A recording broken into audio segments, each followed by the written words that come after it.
So let's move on to the next session. In fact, it's a very international round table. We have someone from Portugal, from Finland, from France, from Germany, and the host of the round table is playing at home today in Holland. So Gijs Boudewijn is the general manager of the Dutch Payment Association. He's also very active in a number of European fora. For example, the European Banking Federation, the EPC, and the ERPB, which is the Euro Retail Payment Board, which is managed generally by the European Central Bank. So Gijs has a number of years, I won't say how many years, but a number of years experience in the payments field, from legislation through to innovation, competition, law, and fraud. So that's the introduction to Gijs, who is sitting here. And I'll leave him to introduce the three young ladies and the young man from France. If you do the clicking, then... I do the clicking. I can see what happens over there. So I'll click first, and I think it's... no, it's Martina. No, it's Martina. So I knew that. So a very, very quick introduction. Great to have you all here. Most of the audience probably will know you guys, but still a very quick introduction. So the first person next to me is Martina Weimert, currently the CEO of EPI company, the European Payments Initiative company, and we'll come to more detail in a minute. All you four have quite an academic background, so I won't go into that. But you did some stuff at the Bonn and Sorbonne universities in political science. I know, and currently, at least before you went to EPI, you were a consultant at Oliver Wyman for a pretty long time, and of course you did stuff before that. But if you look at LinkedIn, you probably can see the full profile. No need to go there. Next to Martina is Regis Folbaum from Banque Postale. Regis, at least his bank, happens to be one of the shareholders in EPI company and plays a lot of functions there. And most notably, I think that before joining Banque Postale, you were country manager MasterCard in France. And of course, not the only thing you've been doing since you were in high school, but let's leave that to the interested public to find out on the internet. On LinkedIn. Then next to Regis is Anni. Anni and me work closely together also in the context of the European Banking Federation, but also in the Payment Systems Market Expert Group of the European Commission and lots of other, where we also meet CEU, of course. And Anni has also a degree in political science, I believe, and that comes is of good use, of course, in the Brussels arena, having worked also at the European Association of Corporate Treasurers and the European Payments Councils, to name just a few. And then, last but not least, CEU. I think the last time I saw you on the last ECPA World Bank conference I joined was in Lisbon, and then you were on stage, but still for the World Bank, I believe. And now we meet each other in Brussels in the context of the European Commission, where you are leading the team in the retail payments team in Unit B3, if I'm correct, headed by Eric Ducolombier. And so everybody is, of course, very curious to know, for instance, just as a joke, what's going to come out of the Commission very shortly. So, having said that, I guess everybody's, of course, extremely curious to know what are we going to talk about. This is Europe. David explained it. So maybe since a lot of you guys don't come from Europe, maybe it's good to have a quick backdrop for our discussion. Some elements were sort of already touched upon by Chris. This is Europe. Europe is great. We have ECPA, the single euro payments area, but we also are still fragmented in the card space, in the account-based space, in the retail payments space. And for some time that has been of some concern to the European Central Bank, to the European Commission, that this might lead to a lack of, let's say, strategic autonomy. And the developments that have been pointed out today have only contributed to that concern. Also, in the advent of the digital euro that we will probably see, or the decision will be taken next year, but my guess will be this train has left the station and it will be there in some shape or form to be discussed, of course. This all leads to questions, shouldn't we have truly European payment solutions? Because some feel we have become too dependent on non-European solutions. I won't name any names, but usually they come from the United States and or China, just to give an indication of what the opposition is that seems to be out there. This is a little bit the backdrop for the discussions we are having currently today, these days in Europe, and also I think Martina to kick off because everybody's of course very, very curious to know how is the patient doing. Yeah, so the patient, as most of you know, we had to drop the idea of creating a European card scheme.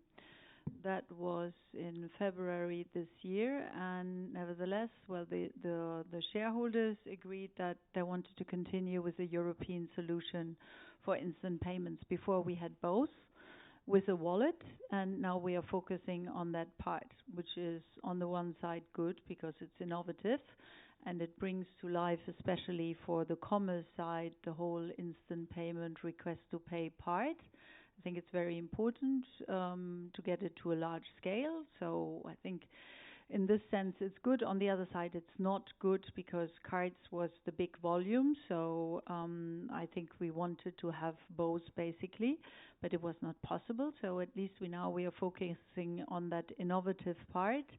And I would say in a different scope, because we are in more focused discussions around, I would say, a group of shareholders that are from Central Western Europe with discussions in some other markets. And the important step that we took in July was to transform the interim company into the final holding company, which is not just a formal legal step, but I would say a very important step in terms of kicking it off. We are now developing the solution, meaning we are developing the software, the processes, the app, and we are working on the specifications, which is of course very important because that will help then the different issuers and acquirers to connect. And besides that, because this is very important, we are kicking off the meetings and the works with the local implementation teams. It's very important that we build on the one side the central solution, the wallet, everything that is needed, let's say the platform of the solution, the processes and the app. But then we need to connect with the local markets, so with the issuers and the acquirers. So we are involving them now in each specific market with their concerns, particular interests, and so on. And so these works have been kicked off now. And besides that, we are trying to provide one of the use cases, as you have certainly read in the press, for the ECB, for the digital euro, meaning we are working on the POS use case, so the in-store use case for the digital euro with 2 sub-use cases. We are very happy about it because that's of course the biggest use case. It's supposed to be the payer initiated. So this includes the use case where a merchant generates a QR code and then you can initiate on that basis a transaction. But yeah, we can maybe talk more about this, but that is one of the activities that we are doing, but not the major one for us. For us, the major one is to build the solution and get more communities on board. Yep, but I would say it's encouraging you were awarded one of these prototypes, right? Any one of you guys, of course, Regis, he's a shareholder, briefly. So I would say, going back to the equations that Javier put down, the talent, luck, and effort. Certainly, EPI, had effort square, a lot of talent, both from Martina and the rest of the team. Maybe we're not stricken by luck.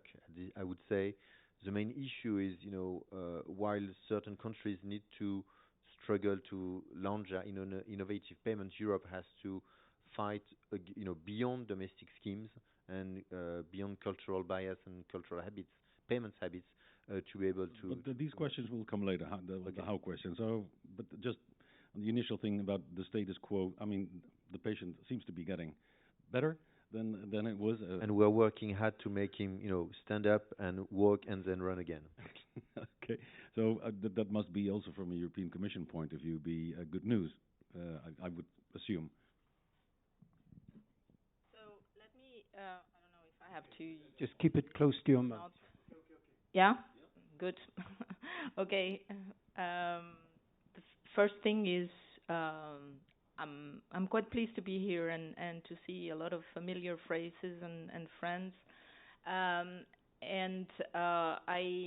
think that I would like to come back to the very notion of strategic autonomy in payments, just maybe to set the context in Europe.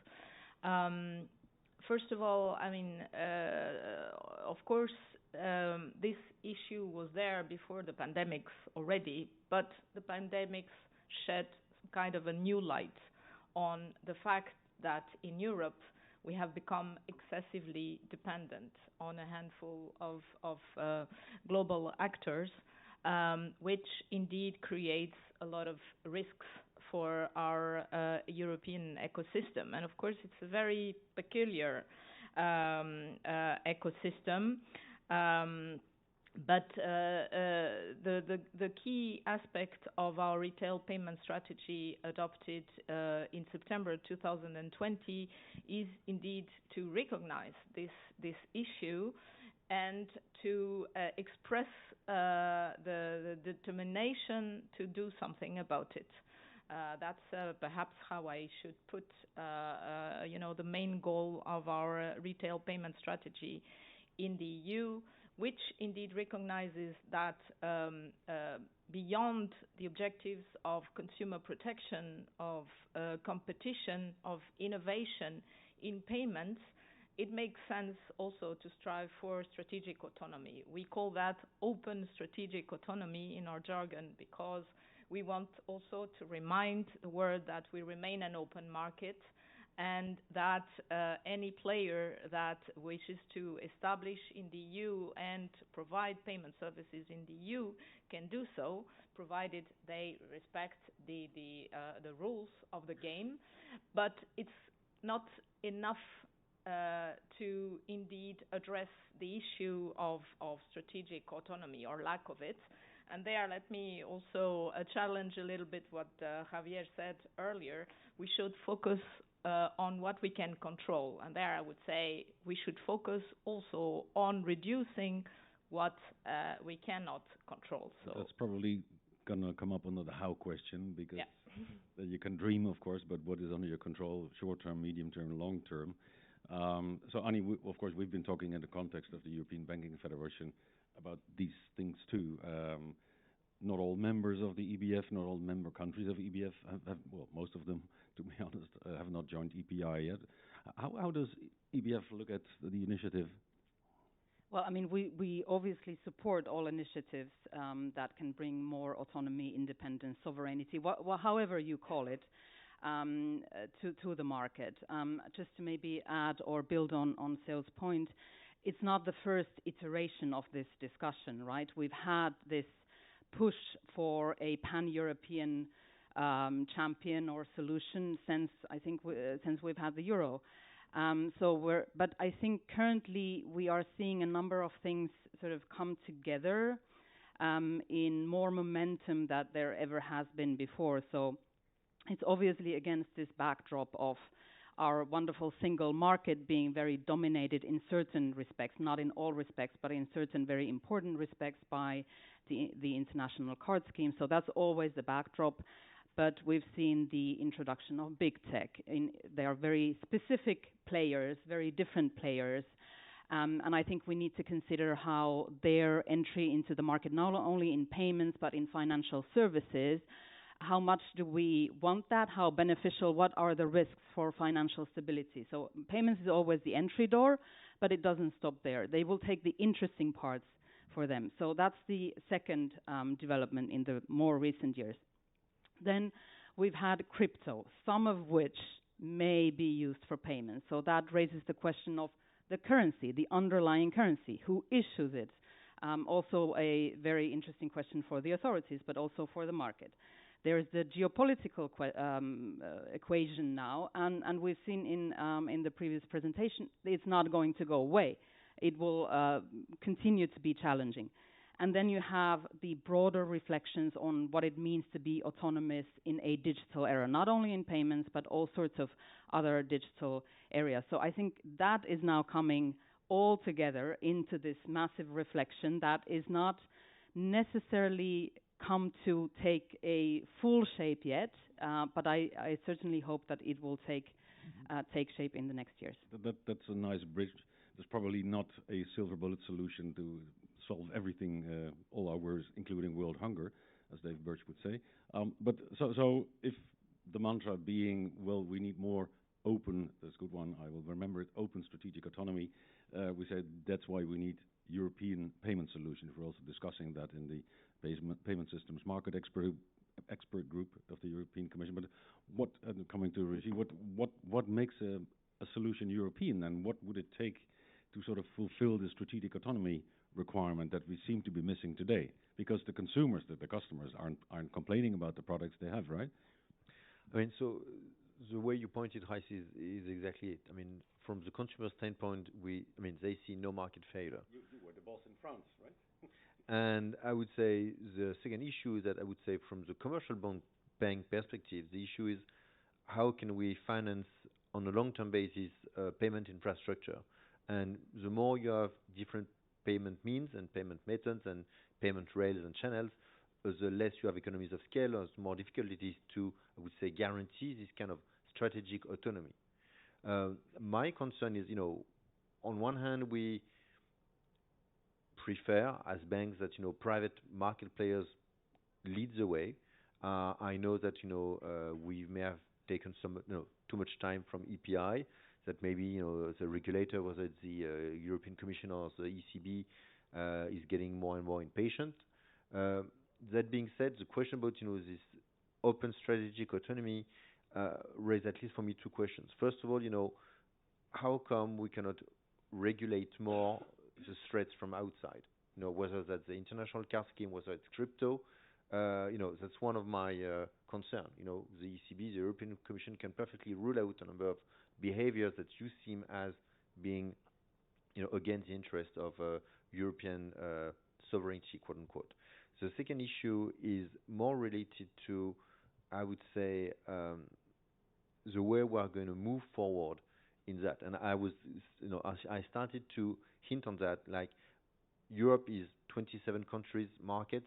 Some of them, and the biggest one, have very strong domestic schemes, which have been performing quite strongly during the pandemic and throughout the cycle. The question is, from the European Commission/ECB standpoint, the fragmentation of those domestic schemes, but which have been in some way a very good hurdle, I would say, to the arrival and landing of GAFA. When Facebook Pay came in France, they had a solution potentially to do it with Visa, but they had to come to the card bancaire. I was asking what would make a new solution truly European, and we'll come to the domestic schemes in the next question, because that's we'll come to that. So if you want to save that one, but that would be if you want to build from scratch like EPI, then what would be the requirement? We have a nucleus of countries, and hopefully, at the beginning we were at 8, 10 countries. I would have loved that, at least we could have kept this nucleus at this size without, shrinking to France, Germany, Dutch, the Netherlands and Belgium. But now we'll have to increase it from that base again. And then coming to you, would that mean that your board would say, well, you cannot contract with US suppliers or Chinese suppliers, you can only contract European firms? No, but I mean, there was a clear discussion about what European governance means. To be honest, my life would be much easier if we could accept Chinese or American players, because guess what? They don't even understand what we are waiting for. So, and they would be happy to invest, whether it's American private equity funds or Alipay or Amazon. So, I mean, that is something which for me was very striking. But okay, we are European. We are trying to get this sort it out amongst us, and to come up with a European governance means, indeed, and that we have in our rules that you need to be a European-based company. So you cannot be controlled or based in other markets, which is a challenge because, for example, acquirers are becoming more and more international. So what do? I mean, we have a couple of very interesting candidates, and it will be a challenge. So when you say open, strategic, what was the name? Autonomy? Yeah. So are we not creating too many hurdles for ourselves? But on the other side, yes, if we want to create something European, we need to build already something, and then maybe we can open up. I think it will be more in that direction because, of course, it's not going to stay just strictly European. That would be stupid. And also we want to get accepted outside. We are doing all this to reinforce the position of Europe outside of our boundaries also, and to have a chance not just to, you know, to be in Europe, but also to be heard on an international scale. For example, being part of EMVCO or from other instances, being part of all the international discussions, I think is rather fundamental. I think, Gijs, I think Europe is shooting itself in the foot. Are you a member panel? I'm just somebody from the. Just somebody from the audience who agrees completely with Martina. We're shooting ourselves in the foot. So the question to Seu, I saw you're taking notes feverishly as inspiration for the regulation Regis was probably hinting to. So what can you do? I mean, the concept is all well and fine, open strategic autonomy. And I used to joke a couple of years ago to Eric, are we going to build a wall around Europe and make the Americans pay for it? It doesn't work that way. So, but how? What can you do then? Okay, so let me respond in two phases, so to say, in two steps. The first step is that I would like to make some reflections on what is a European actually payment solution.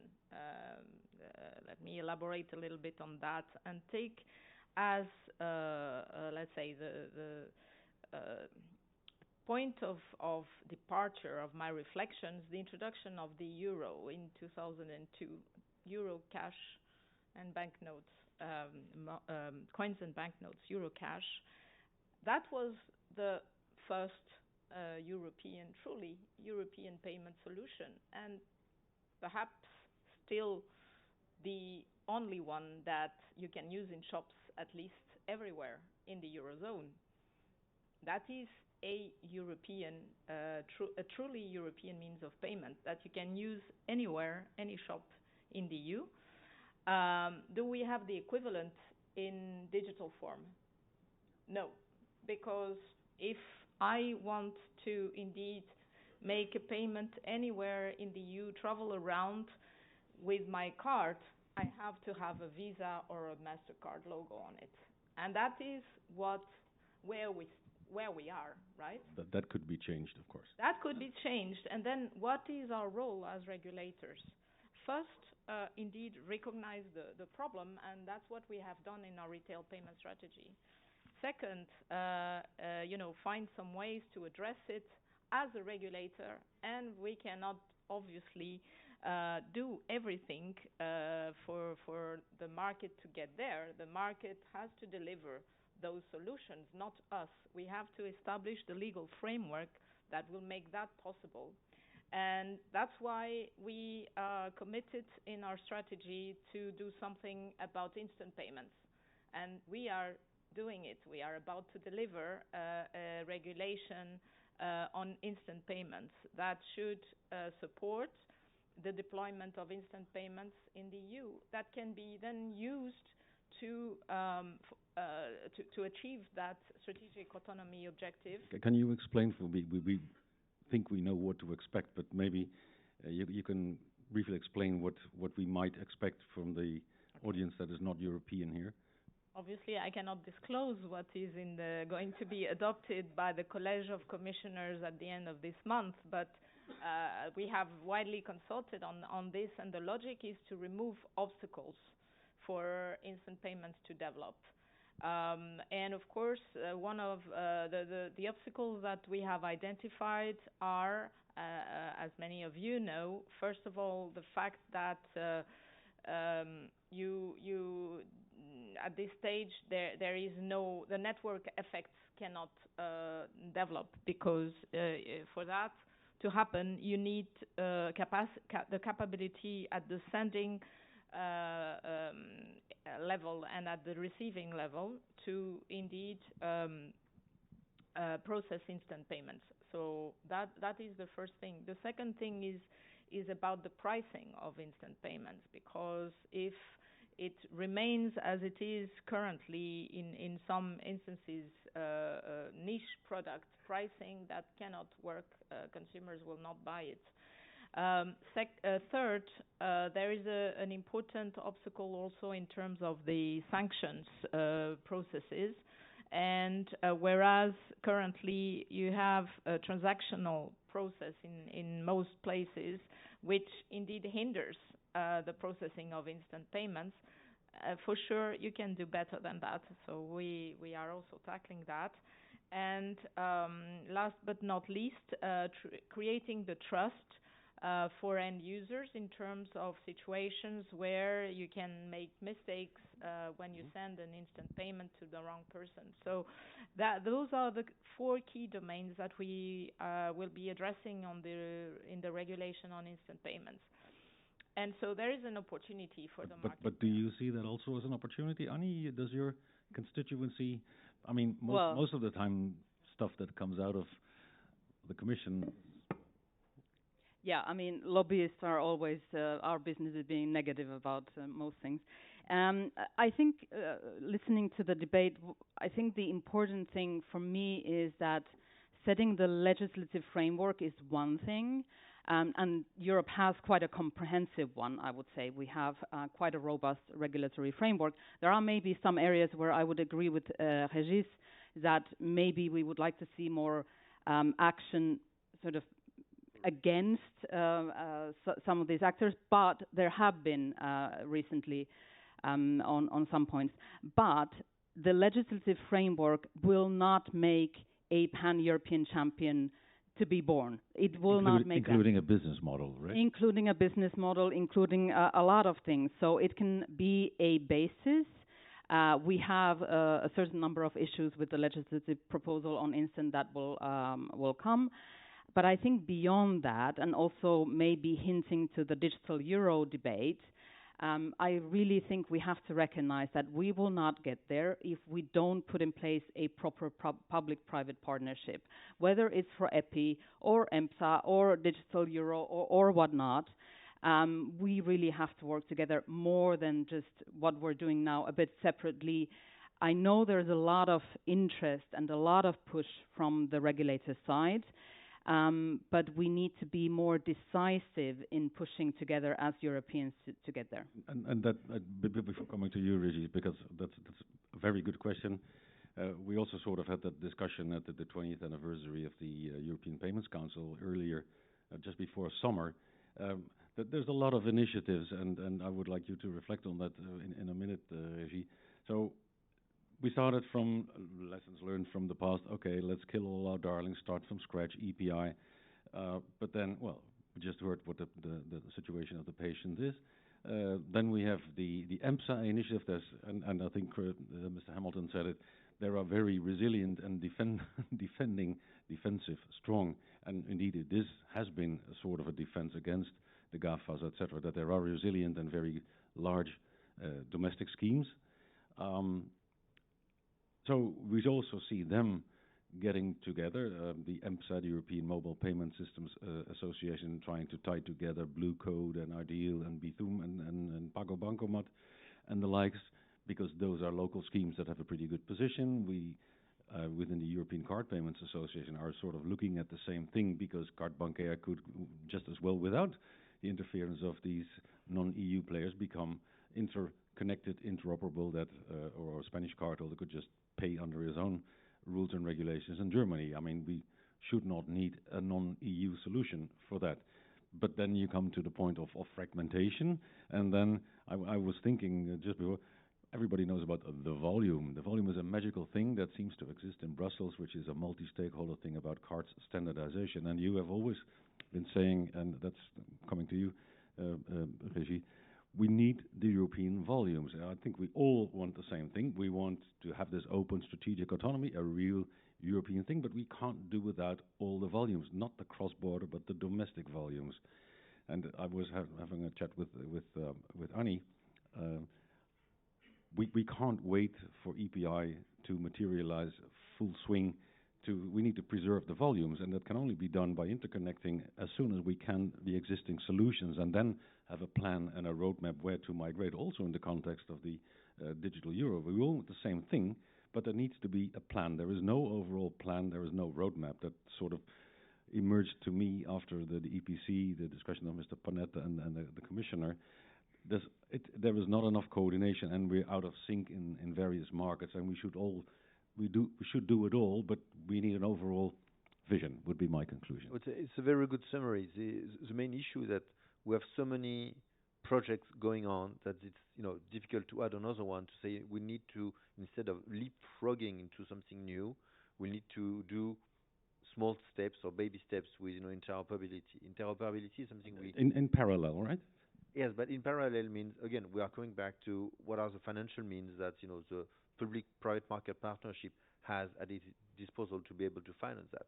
Again, the more means of payment you create, the less economies of scale you have, so the less profitable, if anything, your payment factories are. Interoperability is something we ruled out quite early on in EPI because it was costly, complex, and it was forcing, I would say, all investors or shareholders to have a twofold investment. And if the investment in EPI, I'm making up number, is 20 million euros, maybe I cannot afford to have 50 million euros put on the table because I need 20 million euros for the first step, and then in the same time or at the same moment, you have the hike in interest rate and the Basel rules coming in, and the threat of digital euro also threatening, I would say, the PNL or the payment PNL. All of that at the end of the day needs to add up. And one of the main concern of the ECB is to say, how can we have profitable banks? And coming back to that, having sovereignty and open strategic autonomy also means you need to have strong banking players.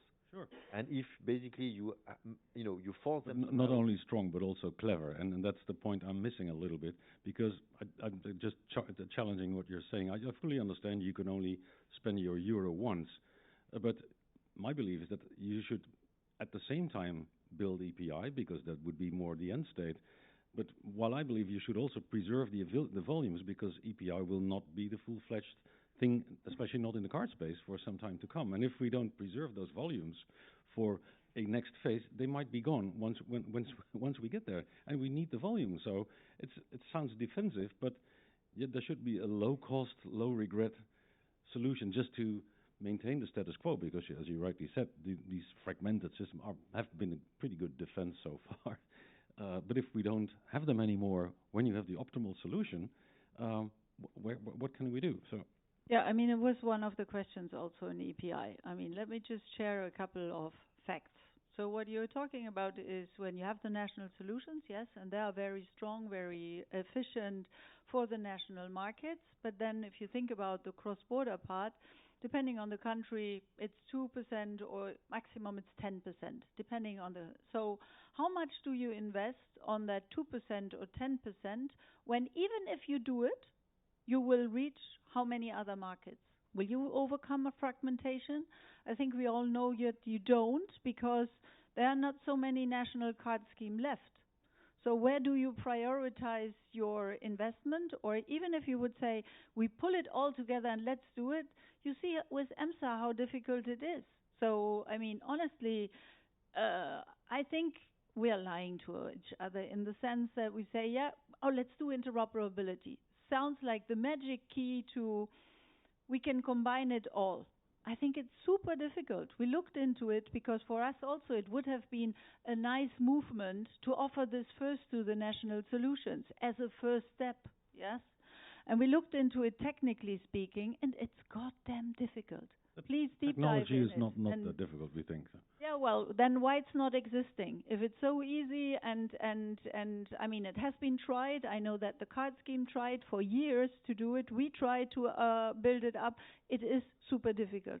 So I'm just thinking that, I mean, all the luck. I mean, if I think it's fair if in Europe different parties try different strategies because we don't know what can finally go through. But it is very difficult. I was saying if you strive for the same end goal, but say we need to do some things in parallel. But anyway, so say. Yeah, I think that indeed there's a very yeah. Sorry, can I continue? Yeah.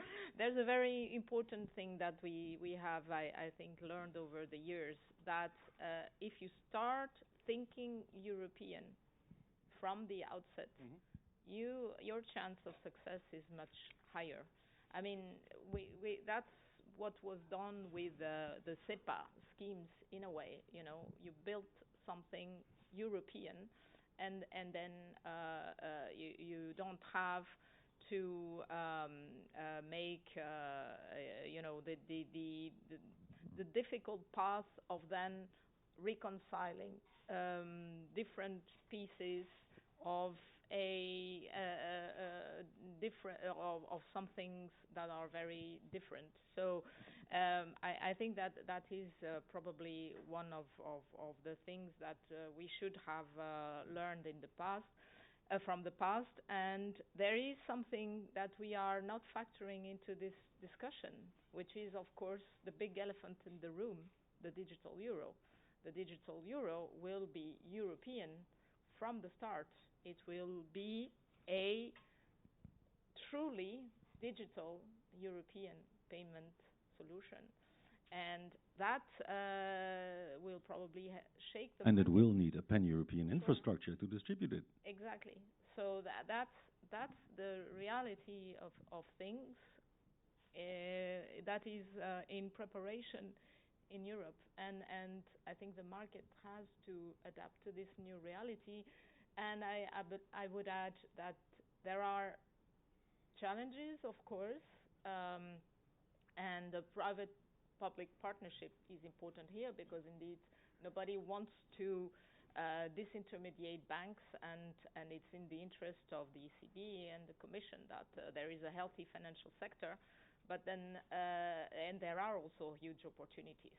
So but I still we need a better plan overall and agree on it, and who's supposed to do what to all together reach that end goal.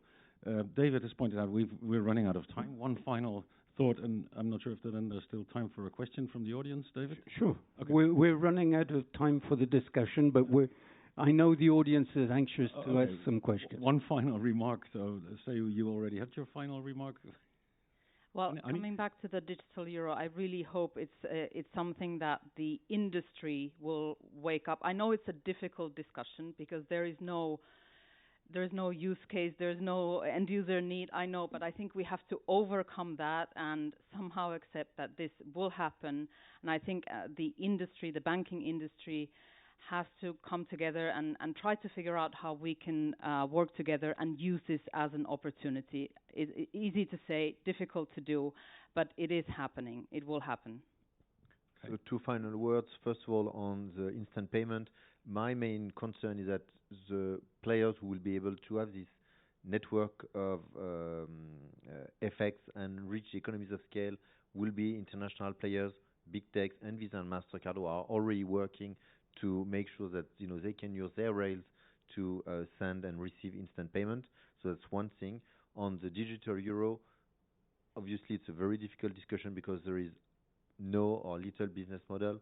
The current slide that we see, which are circulated through the RPB, see that the sole role that banks would have, and I'm not sure it's called intermediaries, would be to do KYC and have some app where the clients could see the amount, but the risk for financial stability for banks currently is so strong that, coming back to your patient, I'm afraid that, the remedy could make the patient even more sick. So we'll see, and we'll need to adjust in the discussions going forward.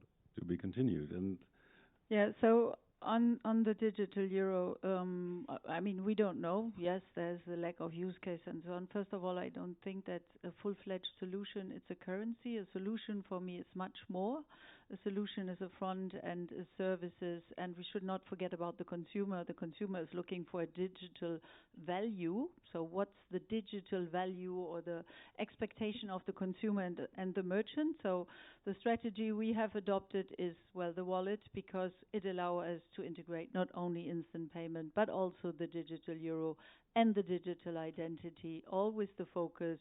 Well, the consumer should ultimately choose what he wants to use for which kind of use case or which kind of service. So a flexible concept which gives the control back to the consumer, allows the banks to position, and it's all the responsibility of all of us to shape it. So I agree that it's not up to the regulator to come up with a, let's say, public solution. But yeah, it's up to us to do. We have the flexibility now from the technology to do so, and we need to get active to shape it. I think there are very interesting concepts out there. The question of the business model is there, so let's see whether we can all come to a fair discussion about what is a European fair business model, which puts us collectively in a good shape.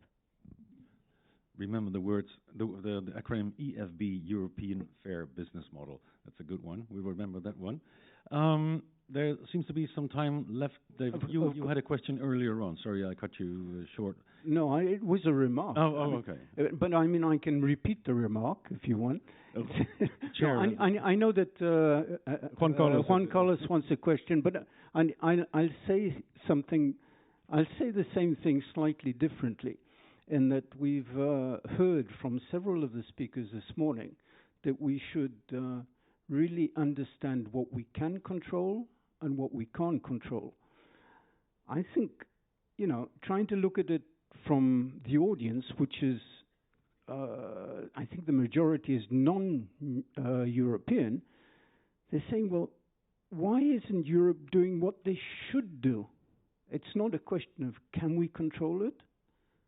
Can we not control it? But there are things that should be done if, in fact, we think that European sovereignty or European self-determination, there are a number of terms that we've heard. If we think it's important, then we have to do something. And, well, the word that comes to mind is stop procrastinating. So I'll stop procrastinating, and I'll give the floor to Juan Carlos. If can we have a microphone up front here? Oh.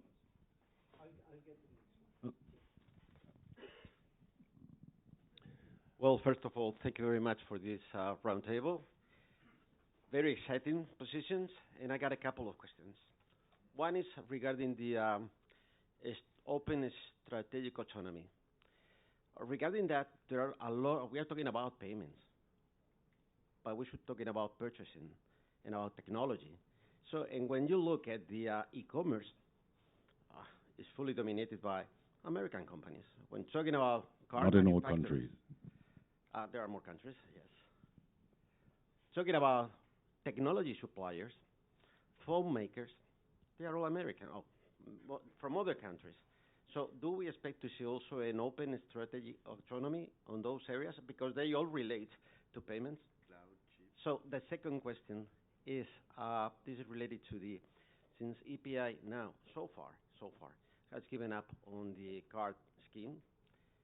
If there is other alternative on the table to build interoperability, do you think we can get EU Commission and ECB support for that initiative? That seems to be a question to say. Even if it is a first step on the road to something bigger, so I'll let to refine the question, probably not as an end state, but would you, to rephrase a little bit, would you be supportive of any initiative to preserve stuff for Europe? Not any, but But you want me to respond already? Okay. Well, I mean, first on your question on technology, absolutely you're right that payments is related to so many other domains that this is a challenge to, let's say, address all the domains that are relevant for payments. And I guess that indeed this objective of open strategic autonomy should also include parts of the payments chain where, like technology, we're not in full control. Obviously, we cannot go as far as to be protectionist, and this is the open element of open strategic autonomy. So it's easier said than done, obviously.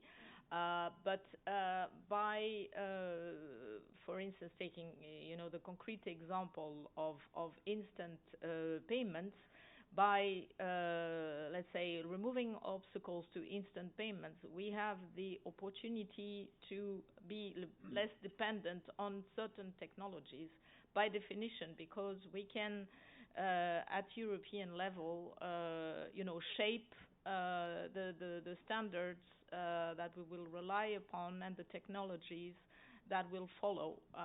So it's one of the ways, and then there are other policies also beyond just payments that have a bearing on this, like the policies on platforms, the recently adopted Digital Markets Act that addresses some of the issues related to fintech, the access to NFC and so on. So there are various ways to approach these challenges, and they are not all about payments legislation.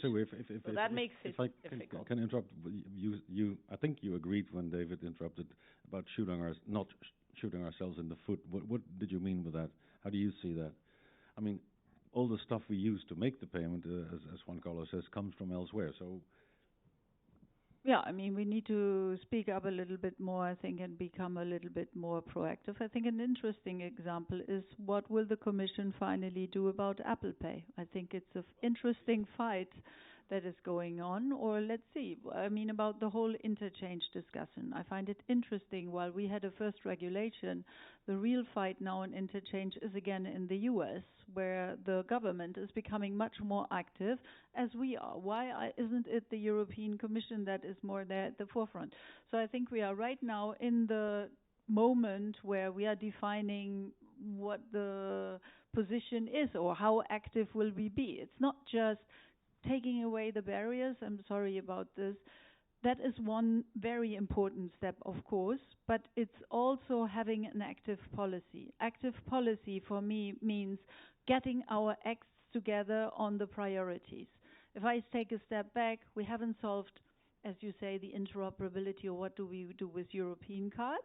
We haven't solved instant payment, and yet we are jumping on PSD3 and we are jumping on the digital euro. And then we are saying, yeah, but we don't have enough financial means. That's for me not enough policy. For me, policy means also we decide where our priorities are. I understand that the market doesn't stand still and that it is very challenging, but I think we need more alignment on, okay, let's do this now and have this time frame, and the next have common steps, because that's exactly what I was saying. We need a plan. We need a better roadmap. We're losing ourselves in, again, fragmentation. Let's do this. No, let's do that. I don't know. From an outside perspective, this looks puzzling sometimes. Thank you, Martina. Gijs, can I? Yeah. I mean, really in interest of time, we're moving forward. I'd like to take. Oh, geez. One last question. Okay, a quick question. One or two questions from the audience, and then we really need to go on. Otherwise, we won't get any lunch. Mr. Birch has a question. I will ask to the panel chair one question that I didn't understand perfectly. Obviously, tomorrow we will start with CBDC, and digital euro will be discussed over there as well. Which part of digital euro will be using the infrastructure that you have been mentioning in your comment?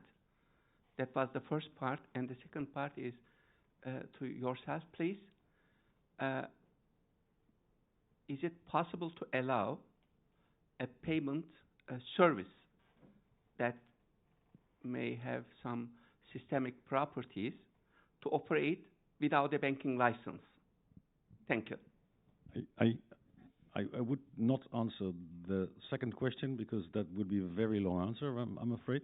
If you don't mind, in the first question, well, if you have the debate tomorrow, then the question could be better answered tomorrow. But apparently the Eurosystem have said they will use licensed, the regulated intermediaries to distribute the digital euro because they're not going to do it themselves. So, and how exactly and what exactly, we don't know yet. That's why all the prototyping, this is about the front-end thing. So the back-end becomes pretty much clear, but we will not know yet for sure, but then I won't go into tomorrow's debate, how it will manifest itself. Is it in a wallet? That's why the prototyping is going on. And I think the rest of that discussion should be left for tomorrow. Otherwise we run... You're right. Tomorrow there is a whole session on the digital euro. I think there was one question from Dave Birch. You said, I can't see where he is. I can't see him. I was just going to ask, as was pointed out earlier on, the truly European solution is the digital euro. And as Martina pointed out, most volumes are domestic. The cross-border case is actually quite limited. Since the card networks are a sort of 1970s thing and the instant payment, why bother with any of these? I mean, just leave them alone. Let them fade away. If we want a truly European solution, then we need only to focus on the digital euro and, as Martina pointed out, in passing, the European digital identity. If we focus our efforts on those, just leave the card networks and instant payment networks alone. Let them, they're a historical thing, just leave them. Was it a question to anyone, Dave? Or? Yeah, no, I'm saying, why bother with these? Yeah, but the only reason I can think of why bother, because if we don't do it, somebody else might steal those volumes, and then you won't have them for the account-based solution from Martina. But if that's not a risk, well, okay, but then we must be pretty sure about that. Okay, I think we really need to wrap up the session. If I wasn't European, I would really be asking myself a question. Now, these guys, they talk to each other a lot. They spend a lot of time together, and there's no plan. So thank you very much, Gijs, for the round table. Thank you, Martina, Anni, Sue, and Regis.